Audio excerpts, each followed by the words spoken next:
आखिरकार लॉकडाउन के चलते जहां तहां फंसे प्रवासियों की सुध लेते हुए केंद्र सरकार ने उन्हें बड़ी राहत दी है। ऐसे लोगों को श्रमिक स्पेशल ट्रेनों के जरिए उनके गृह राज्य तक पहुंचाने का काम शुरू कर दिया गया है।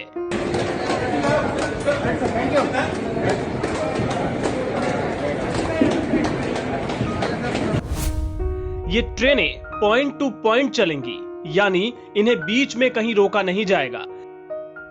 इन ट्रेनों में आम यात्रियों को भी बैठने नहीं दिया जाएगा। साथ ही सरकार ने कुछ शर्तें भी तय की हैं, जिनके पालन के बाद ही ट्रेनों का संचालन होगा। आइए कुछ जरूरी पॉइंट्स के जरिए आपको बताते हैं कि इन ट्रेनों में कौन कौन सफर कर पाएगा और पूरी व्यवस्था क्या होगी। बनेगी पैसेंजर्स की लिस्ट। इन स्पेशल ट्रेन्स में सवार होने वालों की लिस्ट राज्य सरकार बनाएगी। प्रवासी मजदूरों, टूरिस्ट, स्टूडेंट्स और तीर्थयात्रियों को अपने गृह राज्य के पास आवेदन देना होगा। वहां के नोडल ऑफिसर जो लिस्ट तैयार करेंगे वो रेलवे को सौंपी जाएगी। स्टेशन पर केवल उन्हीं को पहुंचने के लिए कहा जाएगा जिन्हें प्रशासन की इजाजत मिलेगी। इसके अलावा किसी को ट्रेन में बैठने नहीं दिया जाएगा। बैठने से पहले होगी स्क्रीनिंग। जिस राज्य से ट्रेन चलेगी वहां स्टेशन पर यात्रियों के स्क्रीनिंग का इंतजाम होगा। सभी को स्क्रीनिंग से गुजरना होगा और अगर उनके स्वास्थ्य में कोई गड़बड़ पाई गई तो उन्हें ट्रेन में नहीं बैठने दिया जाएगा। यानी कि जो स्वस्थ होंगे ट्रेन में केवल उन्हीं को बैठने की इजाजत होगी। अगर किसी में किसी तरह के लक्षण पाए गए तो उन्हें गृह राज्य के बजाय सीधे क्वारंटीन सेंटर या होम आइसोलेशन में भेजा जा सकता है।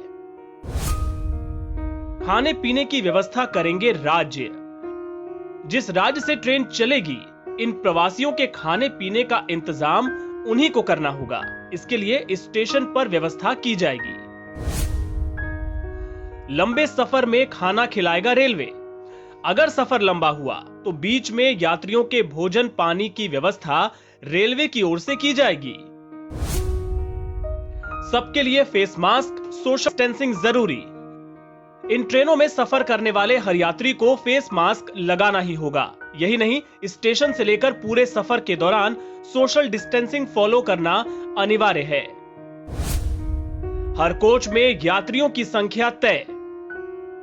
72 सीटों वाली ट्रेन की बोगी में 54 यात्रियों के बैठने का इंतजाम होगा। ऐसा सोशल डिस्टेंसिंग को मेंटेन रखने के लिए किया गया है। अपने राज्य पहुंचने पर फिर होगी स्क्रीनिंग। एक बार ट्रेन अपने गंतव्य राज्य तक पहुंच गई तो वहां के स्टेशन पर भी पैसेंजर्स की स्क्रीनिंग की जाएगी। प्रोटोकॉल वही रहेगा।